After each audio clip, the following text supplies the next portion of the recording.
All right, working on getting this helmet reorganized. As you can see, these parts broke off when I was taking the supports off. I wasn't careful and probably should have run a couple more walls for higher strength. Nonetheless, we got to redo this thing. This one will be good for practicing paint. Got a few more parts over here that are done. Worked out real good on the P1S. Got some parts here that we made on the A1. Those turned out pretty nice also.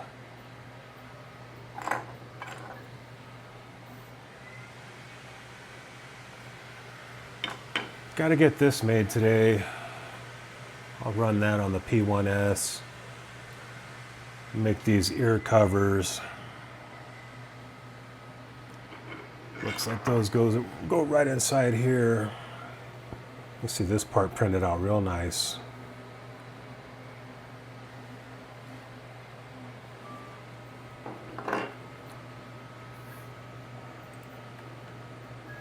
Well, let's get into Bamboo Studio.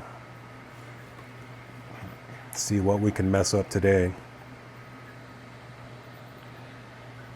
The problem I think I'm having with the orientation of this helmet is partly because you can see that it didn't print well right in this overhang, and it was oriented like this on the plate. That was about the only way I could get it to fit in the P1S.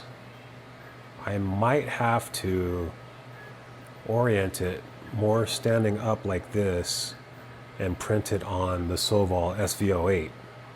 There's not room in a P1S or an A1 or an X1C to go this high.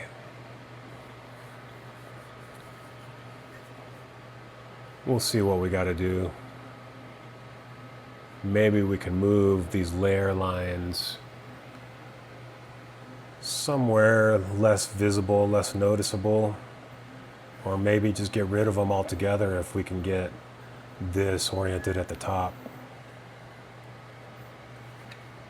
I really like the way the PETG interface layer worked for the supports. Everything came out super clean. This was fully supported. But I don't know if it's worth the time and extra material that it takes on one of these bamboo machines with an AMS or an AMS Lite. It takes a lot of filament changes and you end up with a lot of wasted material and a lot of extra time in printing.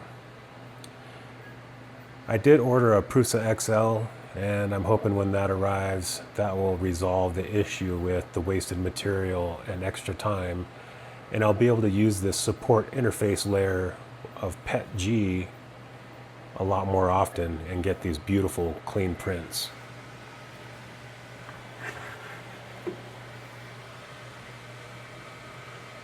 So let's take a look here, see what we can do. Probably should use Orca and open up that file for textured helmet. I'm not even sure if we should go textured now that I've decided to paint this thing. But that's what we're gonna do.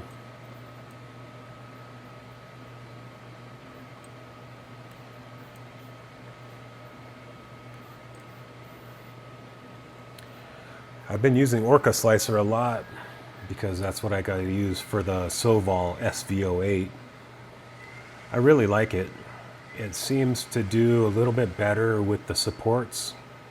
I'm not sure why, but they come off a little bit easier, and it still keeps the part fully supported quite nicely. You can see we got quite a lot more build volume here. We're not exceeding the height with this orientation, and that's pretty good. We will have a lot of support material coming up to support these. And since we can't use the PETG interface layer, that's going to be pretty rough in there. I'm going to end up having to sand that quite a bit. Fill it and sand it. I'm going to end up with a lot of supports under here. Might be able to change that a little bit. But if you see, when we orient it like this, we'll be able to get rid of some of those supports, but we're going to start having those layer lines show up right here. Going to have to do a lot of sanding right there. I'd almost rather do it like this. Have those layer lines in the back where they're not going to be seen as much. Most people are going to want to view this helmet from the front. The problem I have with that is usually whenever you do something like this, the part that's touching the plate gets pretty messed up by supports. The supports make a brim that stick to the plate, and that part attaches to your part that you're printing. Total pain. So do I want to deal with more layer lines up front, more supports under this part, or do I want to orient it like this, have the front print cleaner, deal with more support mess in the back and under here? I'd almost rather do it like this, because we know we did it on the P1S like this, and that didn't work out so great. These parts broke off. They were surrounded by supports. I didn't even pay attention when I tore off the supports and broke these two pieces off.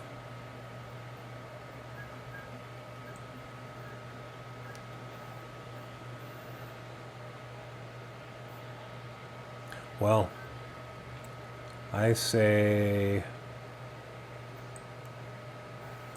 we run it like this. We have the height available in the machine. We'll have some mess to deal with on the back, but we're painting and sanding and painting and sanding and painting. The front will come out much cleaner looking.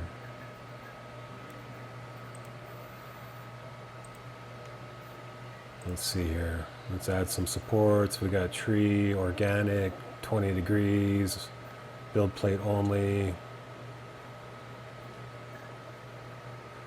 Going with a concentric interface pattern. Interface spacing 0.2 with a top Z distance of 0.25. Let's slice it and see how that comes out. In the meantime, let's take a look over here. More poop. Still trying to get these eyepieces done, and it looks like we've had more failures. Look at that.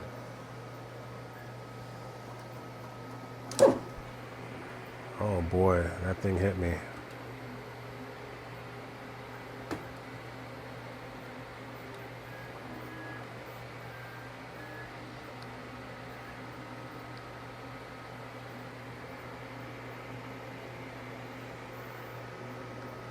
So we did have a failure there and there. So we'll look at that again and see about skipping those parts.